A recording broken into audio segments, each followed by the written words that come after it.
Hi guys, welcome to Glitch Guru. In this video we will show you what to do if the Wi-Fi is not working or showing on your HP laptop. So to fix this, you first need to open the search menu. Now type in view network connections.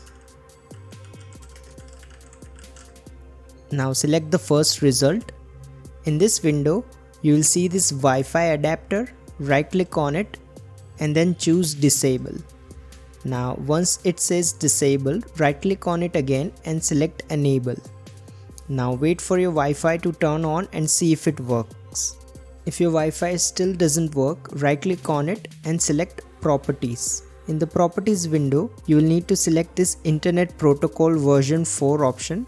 Then click the properties button again. In this menu, select the use the following DNS server option.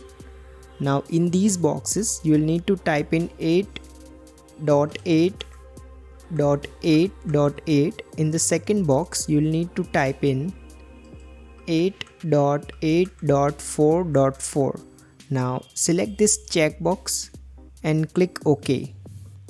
Now click close again. If you still experience problems, your next option is to right click on the start icon and then select device manager from the list.